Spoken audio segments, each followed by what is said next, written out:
Eu olhei para ela e disse: "O que aconteceu com esse bebê?". Ela olhou para mim e disse: "Você também vai começar comigo?".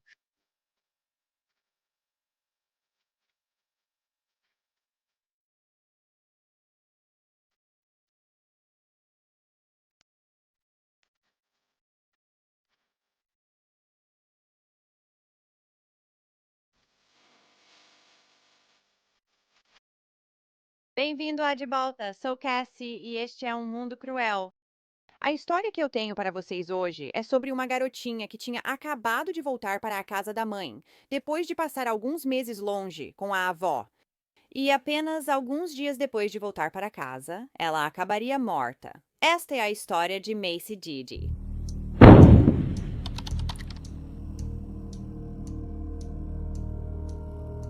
Macy Grace Didi nasceu na Carolina do Norte em 14 de dezembro de 2012, filha de Kevin Didi e Jeannie Didi. Ela adorava cantar no carro, estourar bolhas de sabão e dormir na casa da avó, principalmente quando faziam panquecas juntas de manhã. Macy era uma menina doce, carinhosa e divertida. O apelido dela era Mixie Trixie, e ela também adorava tudo do filme Frozen. A mãe de Macy, Jeannie Didi, entrou para o exército depois do ensino médio e era soldado na 525ª Brigada de Inteligência Militar em Fort Bragg, na Carolina do Norte. Ela estava lá desde 2013 e também competia em fisiculturismo na região. Antes de entrar para o exército, Jeannie cresceu na região de Pottsville e teve uma infância muito instável. Jeannie era casada com o pai de Macy, Kevin Didi, que também era do exército e atualmente era sargento na 108ª Brigada de Artilharia de Defesa Aérea. A família morava junta nos apartamentos Stone Ridge, em Spring Lake, Carolina do Norte. Em janeiro de 2015, o pai de Macy, Kevin, foi enviado para os Emirados Árabes Unidos pela segunda vez. E pouco antes de ele partir, ele e Jeannie decidiram que iriam terminar o casamento. Então, mesmo que o casal tenha decidido seguir caminhos separados, Kevin ainda amava muito sua esposa e, é claro, sua filha Macy. Ele sempre falava com ela pelo Skype enquanto estava no exterior. Pouco depois de se separar de Kevin, Jeannie começou a sair com outro homem. Esse namorado dela também era do exército e o nome dele era Zachary Earl Kiefer. Zachary foi paramédico no exército por 12 anos. Ele também era o dono da Extreme Fitness Incorporated, onde trabalhava como personal trainer, preparando competidores para concursos de biquíni e fisiculturismo. Em 2 de dezembro de 2015 à tarde, Jeannie ligou para Zachary e pediu que ele fosse ao seu apartamento. Ela contou que Macy tinha dificuldade para respirar, vomitava e estava semiconsciente. Como Zachary era paramédico, ela pediu ajuda a ele primeiro. Quando Zachary chegou, iniciou reanimação cardiopulmonar em Macy e pediu para Jeannie ligar para o 911, pois ela ainda não havia feito isso. Assim que os socorristas chegaram à casa, eles levaram Macy para o Cape Fear Valley Medical Center em Fayetteville. A garotinha estava cheia de hematomas, inconsciente, e os médicos constataram graves danos cerebrais. E o estado dela era tão grave que eles teriam que transferi-la para os hospitais da Universidade da Carolina do Norte, em Chapel Hill. O pai de Macy, Kevin, que estava no exterior, ficou arrasado ao saber da notícia. Mas a Cruz Vermelha tornaria possível que ele voltasse para casa e visse sua filha uma última vez. Antes, ele decidiu desligar os aparelhos de suporte de vida dela em 4 de dezembro. A história de Jeannie para os paramédicos e médicos era que sua filha tinha tido um vírus estomacal no dia anterior. Então, ela a levou ao pediatra. No entanto, o pediatra a examinou e a mandou para casa sem nenhuma medicação. Jeannie disse que na manhã seguinte sua filha parecia um pouco estranha e estava muito cansada, cansada de uma forma incomum. Mas Jeannie também achou que talvez estivesse apenas sendo paranoica, por isso chamou Zachary para ir até lá. Ela disse que quando Zachary chegou ao apartamento dela, eles foram ver Macy e ela parecia bem. Mas então, 20 a 25 minutos depois, eles ouviram um som vindo da boca dela que parecia um engasgo. Jeannie também percebeu que havia vômito no travesseiro de Macy e, quando se aproximou da filha, percebeu que ela não estava respirando. A mãe disse que tentou várias vezes desobstruir as vias aéreas da filha, sem sucesso. A desculpa dela para os hematomas no corpo de Macy foi que paramédicos e bombeiros os causaram ao tentar salvá-la. Mas a verdade é que Macy sofreu danos cerebrais graves que mais tarde seriam determinados como resultado de um ou mais golpes na cabeça. Ela também tinha hematomas e arranhões por todo o corpo que pareciam ter sido causados de propósito. A autópsia revelou que a menina tinha várias lesões internas, como um fígado lacerado. Ela parecia ter sido atingida cerca de 30 vezes entre 8 e 10 na cabeça. Além disso, pedaços do cabelo dela haviam sido arrancados do couro cabeludo, e esses pedaços foram encontrados no ralo da banheira da casa. Foi encontrada uma marca de mão no pescoço de Macy, indicando possível estrangulamento. A morte dela foi tratada como homicídio. Não se sabe ao certo o motivo, mas os resultados da autópsia demorariam mais de 3 meses. Isso significa que, até agora, ninguém foi preso pela morte de Macy. Chegou o dia 23 de março de 2016. Nesse dia, a polícia recebeu a autópsia e confirmou que a morte da garotinha foi homicídio. Emitiram mandados de prisão para Ginny Didi, 23, e seu namorado Zachary Kiefer, 32. Ambos foram acusados de homicídio e abuso infantil por negligência. Ambos seguem detidos sem fiança no centro de detenção do condado de Cumberland. E, como geralmente acontece, a dupla começou a se voltar uma contra a outra, e rapidamente. Segundo Zachary, Ginny o chamou ao apartamento em 2 de dezembro após notar algo errado com Macy. Ele disse que percebeu que Macy estava vomitando cerca de 30 minutos após chegar. Ela estava com a mandíbula travada e os membros se movendo involuntariamente, o que indicava falta de oxigênio no cérebro. Zachary contou que pediu a Ginny para ligar para o 911 enquanto ajudava Macy. Mas Ginny, por outro lado, agora havia mudado sua versão e estava dizendo que Zachary, na verdade, estava cuidando de Macy naquela manhã, porque ela tinha uma consulta no Centro de Bem-Estar de Fort Bragg. E foi só depois que ela voltou para casa, cerca de 1 hora depois, que ela percebeu que sua filha estava em perigo, segundo ela afirmou. Mas essa foi a primeira vez que Ginny mencionou qualquer coisa sobre Zachary estar sozinho em casa com sua filha. Ginny estava se fazendo de vítima, mas seus parentes diziam que nem sequer a viram chorar quando sua filha estava no hospital lutando pela vida ou quando ela morreu. No entanto, eles viram Ginny sorrindo com frequência, muito mais do que seria apropriado para esse tipo de situação. Após a morte de Macy e antes de ser preso, Zachary criou uma conta no GoFundMe. Ele disse que Ginny era mãe solteira e enfrentava dificuldades para pagar o funeral da filha. A página também relatava que Macy morreu após vomitar dormindo, sufocar, o que causou inchaço cerebral e falência do corpo. Depois de ver a página do GoFundMe, a prima de Ginny entrou em contato com ela e disse que ou ela ou Kevin tinham uma apólice de seguro que ajudaria a pagar os custos do funeral de Macy. O Family Service Members Group Life Insurance oferece seguro de vida para dependentes e cônjuges de militares, com cobertura para crianças de até R$ 10.000. Kevin já havia dito à futura ex-esposa que pagaria todas as despesas do funeral da filha, mas ela continuou negando ter dinheiro disponível. A página do GoFundMe foi posteriormente retirada do ar. Uma parente de Ginny veio da Geórgia para o funeral de Macy e ficou com ela na noite anterior. Ela disse que enquanto estava lá, Ginny estava agindo de forma bastante estranha. Elas foram a algumas lojas comprar itens para o funeral de Macy e também foram à igreja. Enquanto estavam lá, Ginny convidou desconhecidos para o funeral da filha. Mais tarde, ao montar um CD com fotos para o funeral de Macy, Ginny não chorou. Ela também tentou colocar apenas fotos dela com a Macy e nenhuma da Macy com o pai ou com outros parentes que a amavam. Até que o parente que estava com ela falou algo. Agora, olhando as redes sociais da Ginny, dá pra ver que ela tinha um pavio curto com a filha, Macy. Há uma foto da Macy chorando em uma postagem, com legenda abaixo. Quando sua filha cobre a casa de pasta de dente enquanto você está no banho, depois ainda te enfrenta e diz não. Desculpa, querida, mamãe não tem tempo para esse cara e com certeza não vai passar a mão na cabeça dele. E aí, os comentários embaixo ficam ainda piores. Jenny diz que ela vai saber o que é sentir o bumbum doendo. Até o final do dia. Eu tô quase pegando a colher de pau. Alguém comentou que, com mais pais dando amor firme, as crianças seriam menos desrespeitosas. Com isso, Ginny concordou e disse: A minha foi para casa da vovó por 2 semanas e parece que perdeu toda a educação.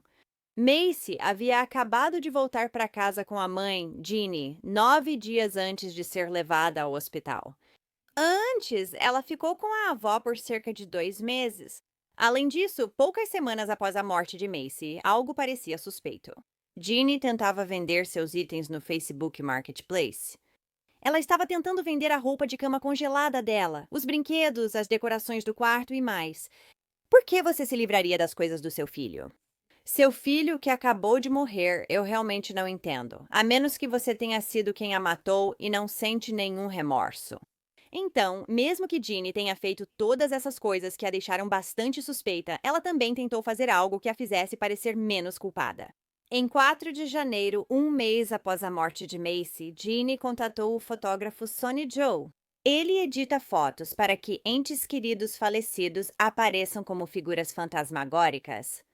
Depois de ouvir o que havia acontecido com Macy, ou a versão de Jeannie sobre o que aconteceu com Macy, Joe ofereceu à mãe enlutada o seu pacote mais uma vez gratuitamente.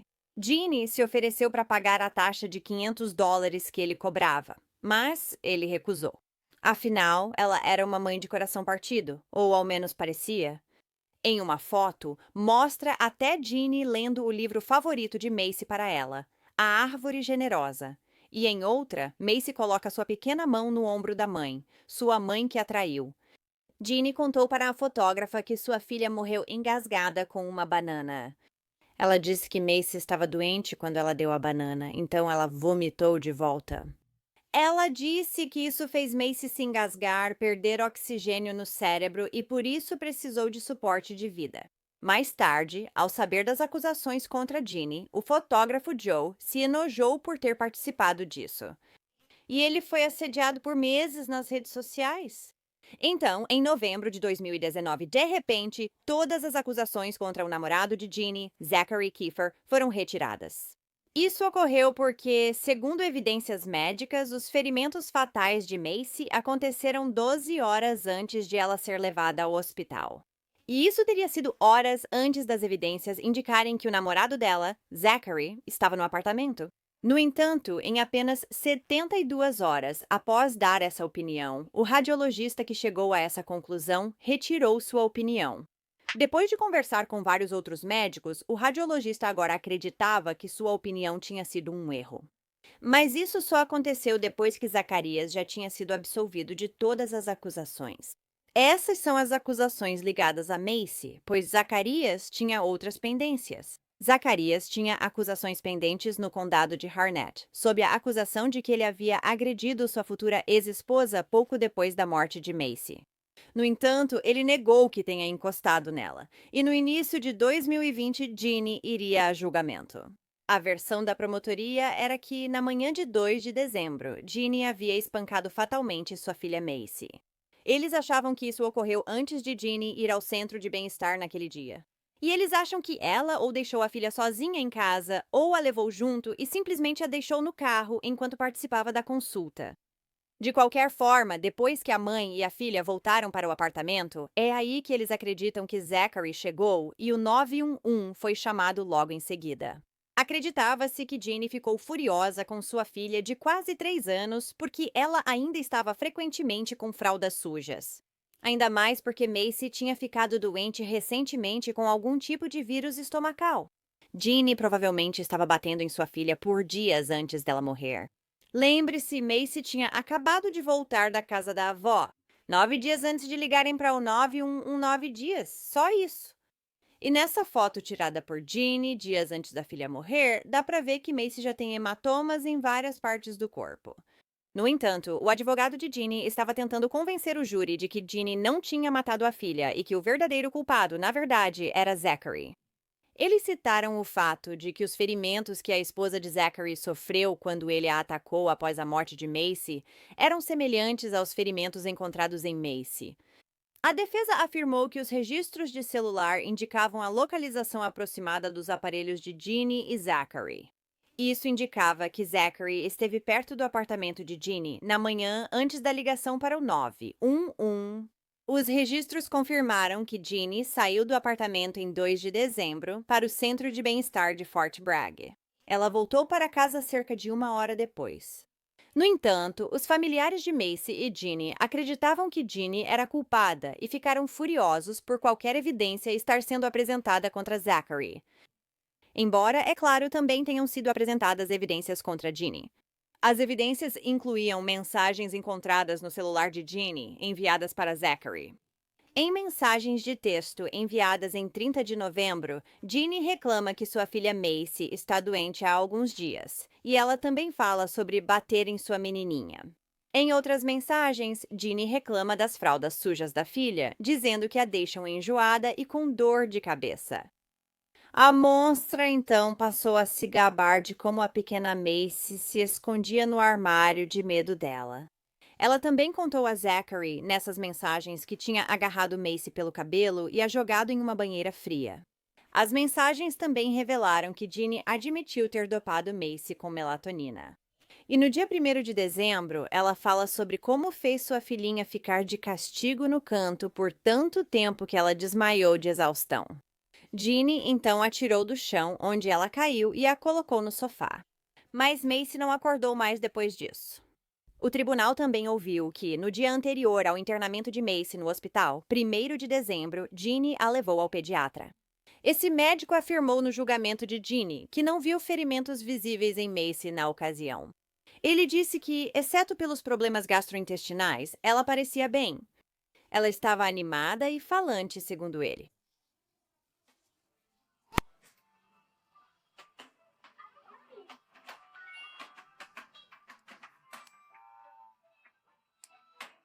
O que você está fazendo? O que você está fazendo?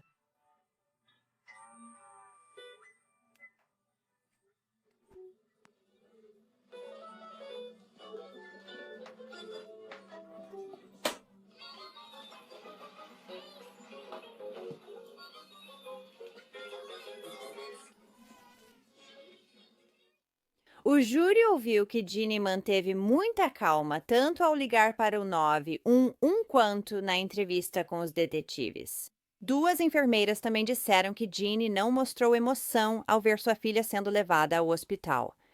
Uma enfermeira disse: faltando palavras melhores, ela estava feliz. E a tia de Ginny diria a mesma coisa. Ao final do julgamento, havia 10 jurados convencidos de que Ginny era culpada de assassinar sua filha Macy. No entanto, 2 jurados acreditavam não haver provas suficientes para condená-la. Esses 2 jurados questionaram se Ginny era forte o suficiente para ter causado esses ferimentos em Macy.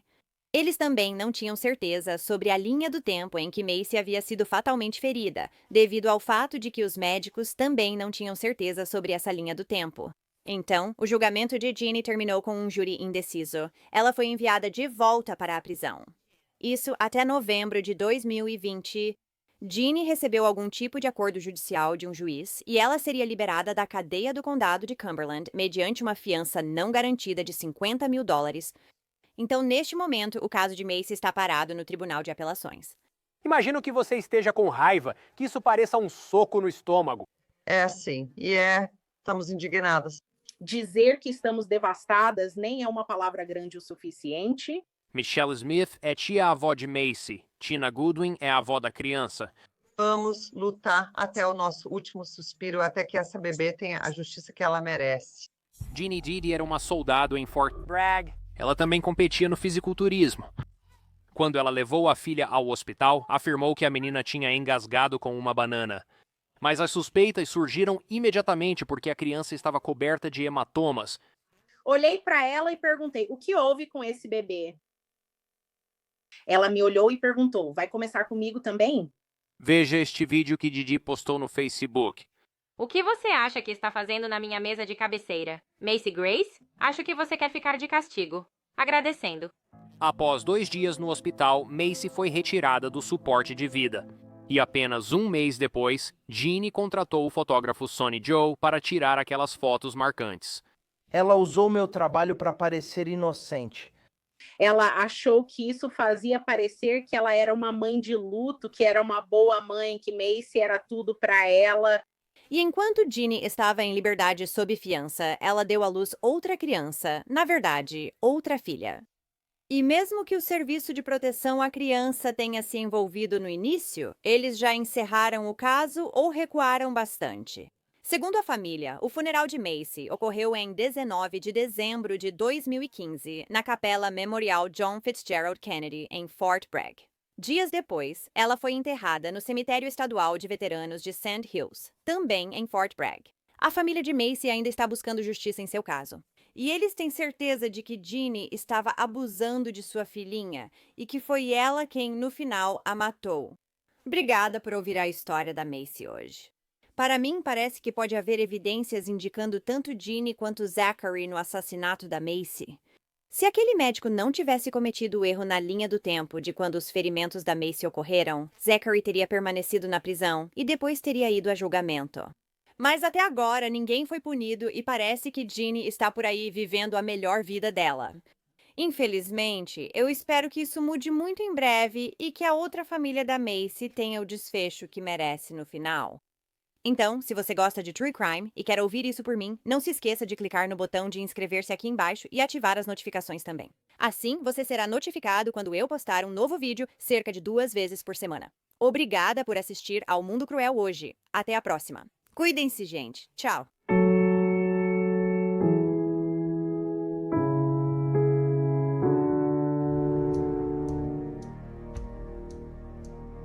Obrigada a todos os apoiadores do Mundo Cruel.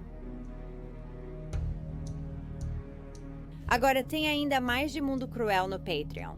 Então confira em patreon.com/Mundo Cruel ou use o aplicativo do Patreon.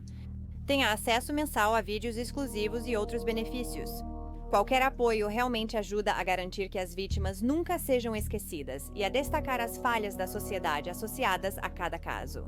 Tem alguma sugestão de caso para eu abordar?